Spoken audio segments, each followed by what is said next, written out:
البدع والأهواء، أهل البدع العقائدية وأهل البدع السياسية. نقول بيننا وبينكم السلف، بيننا وبينكم الكتب، كان فيقول البدع بيننا وبينكم. رضي الله عنه قال رسول الله صلى الله عليه وسلم لا تزول قدم عبد يوم القيامة حتى يسأل. Tidak bergeser kedua telapak kaki hamba di hari kiamat sampai dia ditanya an umrih, tentang umurnya, fima afnah, kemana umurnya itu dihabiskan, wa an ilmi, tentang ilmunya, fima fa'al, kemana ilmunya itu dikerjakan, diamalkan, wa an malih, tentang hartanya, min ainak tasabah wa fima anfaqah, dari mana hartanya itu diusahakan dan kemana hartanya itu diinfakkan, wa an jismih, tentang badannya, fima ablah, kemana badannya itu dilusuhkan, kerja terus kemudian sampai apa? Sampai letih di usia tua, ini ablah. Mulai apa? Mulai luntur, mulai reput, ini ablah, bali. Baik, rawahu Tirmidzi wa qala haditsun hasanun shahih. Disebutkan dalam catatan kaki di sini hasan li ghairi. Baik, kita lihat di sini Rasulullah SAW bersabda la tazulu qadama abdin yaumal qiyamah hatta yus'al. Tidak akan bergeser kedua telapak kaki hamba di hari kiamat sampai dia ditanya. Baik, ini menunjukkan setinggi apapun derajat dia di dunia, sehebat apapun prestasi dia di dunia, dan dari darah apapun dia, tetap dia datang di hari kiamat sebagai hamba. In kullu man fis samawati wal ardi illa atir rahmani abda. Tidak ada yang di langit dan yang di bumi kecuali semuanya akan datang kepada Ar-Rahman, yaitu di hari kiamat, sebagai hamba. Tidak ada lagi kebanggaan karena harta, atau karena tahta, atau karena menikah dengan wanita, atau juga kebanggaan karena masalah darah dia begini dan begitu. Semuanya adalah hamba. Baik. Kemudian disebutkan di sini semuanya kalau tidak diizinkan untuk bicara tidak akan berani bicara.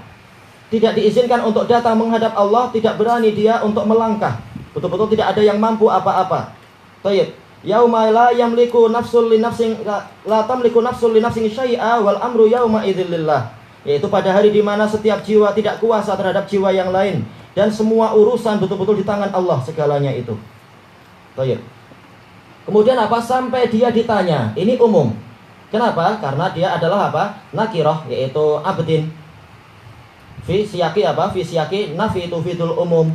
Sebagaimana dijelaskan oleh Al-Qurtubi, ini umum. Jadi siapapun dia semuanya akan ditanya. Tetapi keumuman ini akan ditaksis sebagaimana kata Qurtubi dan juga sebagaimana kata Ibnu Hajar. Ditaksis dengan apa? 70.000 orang yang mendapatkan fasiliti itu, yang masuk surga tanpa hisab, tanpa adab.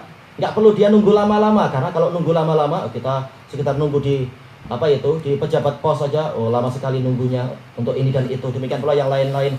Ini bagaimana? Sementara manusianya adalah entah berapa bilion, berapa bilangan yang paling banyak. Kita nggak tahu kita nomor berapa baru dipanggil. Sementara matahari sedekat itu. Ini adalah sangat menyakitkan dan menyedihkan. Baik, maka apa? Jelas sungguh beruntung orang-orang yang mendapatkan fasiliti khusus tadi itu. Masuk surga tanpa hisab dan tanpa adab. Asalkan 4 syarat itu terpenuhi, yaitu mereka tidak minta diruqyah, juga mereka tidak meramal nasib sial, dan juga apa? Mereka tidak melakukan pengobatan dengan besi panas, dan juga mereka intinya adalah tawakal kepada Allah. Dan ini yang lebih umum kalimatnya, tawakal pada Allah, mencakup berbagai perkara. Dalam masalah apapun tawakal, usaha sedikit, kemudian apa? Tawakal. Yang penting jangan sampai kita menyia-nyiakan kewajiban yang lebih besar. Ini tawakal. Baik, maka orang seperti itu yang akan dijamin oleh Allah, bukan hanya dijamin rezekinya, tapi bahkan apa? Dijamin untuk tidak dihisab, langsung masuk surga dengan cepat. Adapun keumuman manusia dan jin seperti ini, yaitu dia akan ditanya. Apa saja yang ditanyakan? Yang pertama adalah tentang umurnya, fima afnah, kemana umurnya itu dihabiskan. Maka sungguh rugi orang-orang yang dikatakan apa itu tua-tua keladi, makin tua makin jadi, makin tua malah makin pandai untuk teori kalau berzina begini caranya, kalau judi kalau mau menang caranya begini. Makin tua bukan tobat, malah semakin jahat. Nah ini celaka dia. Dan ini orang-orang yang tidak dilihat Allah di hari kiamat nanti dan tidak disucikan. Nauzubillah. Sudah tua malah apa? Berzina. Demikian pula apa? Raja yang kadzab. Dia sudah raja, dapat fasiliti dan kekuatan, masih takut juga sehingga perlu dusta-dusta dan seterusnya. Demikian pula apa? Orang miskin yang sombong. Nauzubillah. Mungkin sombong dalam artian menyombongkan apa yang tidak dia miliki, atau sombong yaitu tidak menerima nasihat. Nah ini termasuk yang tidak akan apa? Tidak akan disucikan oleh Allah di padang mahsyar nanti. Baik. Adapun sebaliknya yang ada orang yang dapat fasiliti khusus, mungkin dia dihisab, tetapi apa? Dia dihisab di dalam naungan yang bagus. Apa itu? Syabun nasya'a fi ibadatillah. Anak muda yang dia itu tumbuh di dalam ibadah kepada Allah. Masih muda, darahnya masih menggelegak, ingin syahwat ini, ingin syahwat itu. Tapi dia berjuang untuk memerangi diri sendiri. Berjuang untuk lebih banyak membaca Quran, lebih banyak membaca hadis, lebih banyak membaca ilmu dan sibuk dengan ilmu dan seterusnya, daripada ikut hawa nafsu. Nah, orang yang seperti ini yang umurnya diberkahi dan mendapatkan naungan di padang mahsyar nanti. Tayyib. Dan seterusnya. Kemudian apa? Yang berikutnya wa an ilmi, tentang ilmunya, fima fa'al, kemana ilmunya itu diamalkan. Dia wajib belajar, karena kalau nggak belajar nggak tahu cara ibadah yang mana ibadah adalah tujuan untuk dia diciptakan. Maka dia harus belajar. Tayyib, setelah dia belajar, apakah dia amalkan ilmunya tadi? Tahu masalah sholat, apakah dia sudah sholat sebagaimana mestinya? Tahu keutamaan sholat duha, apakah dia sudah sholat duha? Tahu keutamaan sholat witir, apakah dia sudah sholat witir? Itu masalah sholat. Belum lagi kewajiban berbakti pada orang tua. Jangan semakin banyak ilmu justru semakin durhaka pada orang tua. Ini tidak tahu ilmu namanya, tidak mengamalkan. Demikian pula masalah sudah tahu tentang haramnya jual beli dengan gharar, ada penipuan, ternyata dia masih menipu orang lain. Nah, ini ilmunya akan ditanya tentang masalah itu. Demikian pula masalah pengetahuan tentang zakat. Dia tahu apa itu? Dia tahu bahwasanya unta saya sudah 5, atau boleh jadi kambing saya sudah 40. Oh, ini besok sudah waktunya untuk zakat. Maka apa? Maka dia malam ini dia bilang kepada menantunya, "Sudah ini 10 untukmu, tapi awas nanti hari ketiga saya ambil balik lagi." Yang satunya dikasihkan ke temannya, "Oh, ini 20 untukmu." Nah, ketika besoknya petugas zakat datang, kambing cik katanya 40. Oh, sebelumnya sudah saya sedekahkan ke orang-orang, ini tinggal 10 aja, kasihan saya itu. Ternyata apa? Ini adalah dusta. Kenapa? 3 hari setelah itu kambingnya diminta lagi. Ini adalah apa? Untuk lari dari zakat, dan ini dosa. Orang boleh ditipu tapi Allah tidak tertipu. Ini berarti apa? Dia punya ilmu tentang zakat tapi kemudian dia menyia-nyiakan ilmu tadi, bukan untuk taat kepada Allah. Karena tujuan belajar memang agar apa? Ibadah makin baik, bukan apa? Tidak beza dia belajar ataupun tidak belajar, ternyata prakteknya sama. Ini akan apa? Akan diazab oleh Allah. Sudah punya ilmu tapi tidak mengamalkan. Kemudian wa an malih, ditanya tentang 2 perkara untuk masalah harta. Min aina tasabah ila aina anfaqah, yaitu dari mana hartanya diusahakan, apakah dari yang halal ataukah dari yang haram. Wa fi ma anfaqah, dan kemana hartanya itu akan diinfakkan. Dijelaskan oleh Ali Al-Qari, ini menunjukkan bahwasanya dia ditanya walaupun hartanya adalah halal, tetap dia ditanya. Karena memang yang namanya apa? Yang namanya hisab, memang dia dihisab. Kalau nanti selamat alhamdulillah, kalau enggak ya na'udzubillah. Jadi tetap akan ditanya walaupun hartanya adalah halal. Baik, kenapa? Kalau pertanyaan pertama selamat, maka dia akan masuk ke pertanyaan yang kedua. Baik. Kemudian dinukilkan oleh para ulama tadi bahwasanya mal dikatakan mal karena apa? Li'annahu yumilu quluban nas, karena dia adalah mesongkan hati manusia. Ya, berapa banyak orang yang ketika dibayar akhirnya apa? Dia jadi murtad, atau ketika dibayar akhirnya apa? Dia jadi pengkhianat dan seterusnya. Inilah harta.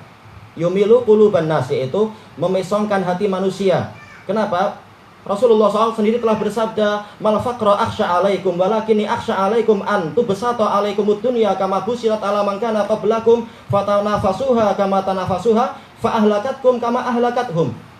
Tidaklah kefakiran yang aku takutkan menimpa kalian, tapi yang aku khawatirkan menimpa kalian adalah dibukakan kepada kalian pintu-pintu dunia, lalu kalian berlomba-lomba sebagaimana dibukakan pada umat terdahulu, lalu kalian berlomba mencari dunia sebagaimana perlombaan orang terdahulu, lalu kalian binasa sebagaimana dunia membinasakan orang terdahulu.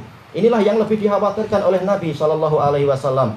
Oleh karena itulah orang Arab mengatakan, wa kam daqqat waraqat wastaraqat fudulul amwal a'naqar rijali, yaitu alangkah banyaknya kelebihan harta itu justru mematahkan leher dan juga memperhamba orang-orang yang menjadi tokoh. A'naqar rijali, yaitu para tokoh, ternyata kalah dengan sebab apa? Dengan sebab harta. Diiming-imingi harta akhirnya hancur.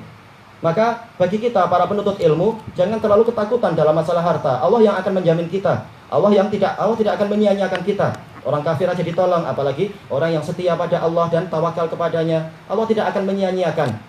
Maka bagus sekali bait syair yang diwariskan oleh mujaddid generasi yang keempat, yaitu Imam Abu Ishaq Asy-Syairazi. di dalam Majma'u Al-Amsal, beliau mengatakan sa'altun nasa an khillin wafiyin faqalu ma ila dzalika sabilu fatamassak in dhafirta bi dhilli hurrin fa innal hurra fid dunya qalilu wa idza kana al-fata dhahmal ma'ali lam yadurruhu jismun nahilu.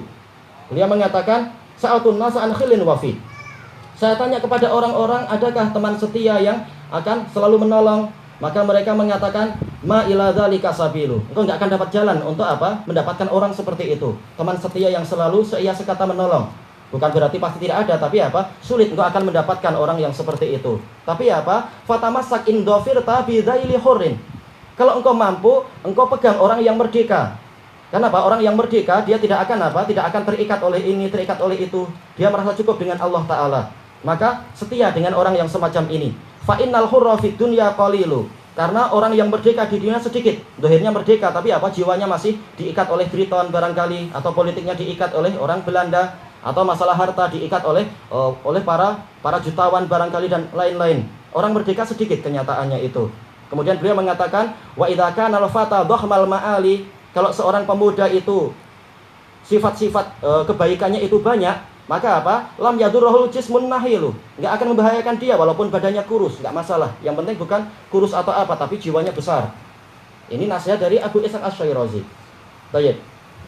Kemudian wa fi ma anfaqah, dan kemanakah hartanya itu dia infakkan. Kalau digunakan untuk yang halal maka dia selamat. Kalau digunakan untuk menolong agama Allah maka dia akan pulang dengan membawa ghanimah yang banyak. Kalau digunakan untuk yang haram maka ini yang akan menyebabkan dia celaka. Intinya adalah semakin banyak harta yang dia miliki, semakin banyak hisab. Sebagaimana dalam hadis yang diriwayatkan oleh Imam Ahmad dari Abi Hurairah radhiyallahu an, yang mana Rasulullah SAW bersabda, yadkhulu fuqara'ul mu'minina yaumal qiyamah qabla aghniyaihim binisfi yaum 500 am. Orang fuqara dari kalangan muslimin dia akan masuk surga sebelum orang kayanya dengan jarak perjalanan setengah hari, yaitu 500 tahun. Na'udzubillah, 500 tahun besar. Orang mungkin kaya di dunia kita sampai tertegun lihat kekayaannya, tapi berapa lama dia kaya? Mungkin 70 tahun, 20 tahun, atau mungkin adalah 100 tahun atau 200 kalau mungkin. Tapi apa? Kita sekedar apa? Sekedar mendahului mereka setengah hari adalah 500 tahun. Sudah bersenang-senang selama 500 tahun dengan bukan kekayaan dunia, kekayaan surga dan seterusnya. Ini kabar gembira bagi orang-orang yang sabar dengan apa yang Allah berikan. Baik. Ini menunjukkan apa? Bahwasanya harta yang banyak itu akan menyusahkan. Kalau dia selamat alhamdulillah, tapi apa? Hisabnya pun lama. Hisab setengah hari ternyata 500 tahun boleh jadi. Na'udzubillah. Apalagi kalau digunakan untuk yang haram-haram.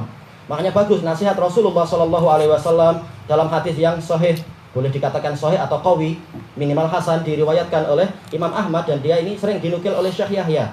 Hadisnya apa itu? Mahmud bin Labid radhiyallahu an. Rasulullah SAW bersabda, isnatani yakrahuhuma ibnu Adam. Ada dua perkara yang dibenci oleh Bani Adam, wahuma khairun lah. Dua-duanya lebih baik untuk dia. Yakrahul maut wal mautu aslamu lil mu'min minal fitan. Dia tidak suka kematian, padahal kematian itu lebih selamat bagi seorang mukmin daripada dia terfitnah. Umur panjang tapi mengalami fitnah ini itu lebih baik mati. Kemudian yang kedua adalah yakrahu qillatal mal wa qillatul mal. Ini khairun lahu indal hisab. Dia benci kalau hartanya sedikit, padahal harta sedikit itu lebih baik bagi dia ketika dihisab. Ketika dihisab ternyata apa? 500 tahun, rugi kita 500 tahun. Baik. Kemudian yang terakhir wa an jismihi fima ablah. Tentang badannya, kemana badannya itu dihabiskan. Kalau dihabiskan fisabilillah maka apa? Dia beruntung. Bahkan apa? Bahkan dia akan mendapatkan ganti, yaitu burung-burung yang hijau yang akan membawa dia ke surga dan seterusnya selama dia di alam kubur. Bahkan apa? Di kehidupan sehari-harinya pun di kuburnya badan dia juga apa? Tidak rusak. Ini orang yang jiwanya badannya dihabiskan untuk menolong agama Allah. Atau apa? Orang yang badannya itu digunakan untuk mengajarkan Quran. Dia hafal Quran kemudian mengajarkan Quran. Seperti dalam kisah yang sahihah itu. Ahmad Al-Mu'allim selama 20 tahun dari kuburannya itu dibongkar, ternyata apa? Badannya masih utuh. Kenapa? Disebutkan dalam biografinya dia ikhlas dalam mengajarkan Al-Quran, bukan mengajarkan untuk kemudian minta upah ini dan itu. Minta upah itu halal tapi makruh. Cuma apa?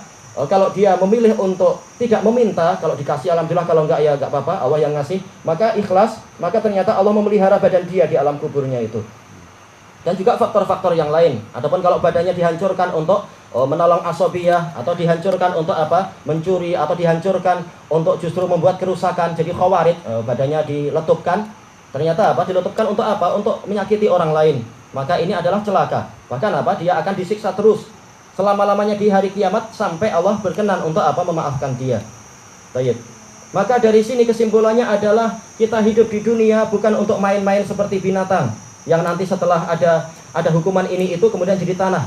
Tapi kita ini diciptakan untuk ibadah, dan nanti Allah Ta'ala akan menghisab kita, akan menanyai kita tentang nikmat-nikmat. Summa latus'alunna yauma idzin 'anin na'im. Kemudian pada hari itu kalian akan ditanya tentang kenikmatan, dan juga Allah akan menuntut pertanggungjawaban atas amalan yang memang untuk inilah kita diciptakan. Maka orang yang terbaik adalah orang yang banyak mengingat kematian dan dia memperbagus bekal untuk menghadapi kematian tadi. Karena kalau kematian sudah ada, berarti apa? Hisab pertama akan datang, yaitu apa? Di alam kuburnya itu. Sebagaimana dalam hadis yang ma'ruf, dalam apa? Hadis Ibni Umar yang diriwayatkan oleh Imam Al-Hakim, yang mana Rasulullah SAW ketika ditanya ayyun nasi akyas, siapakah orang yang paling pandai? Beliau mengatakan aktsaruhum lil mauti dzikra wa ahsanuhum lahu isti'dada. Orang yang paling banyak mengingat kematian dan paling bagus persiapannya menghadapi kematian tadi. Dengan apa? Dengan amal soleh, dengan badan yang disiapkan untuk menolong agama Allah, dengan ilmu yang diamalkan, dan juga harta yang ditasarufkan dalam kebaikan-kebaikan dan seterusnya. Tayyib ilahuna wallahu a'lam.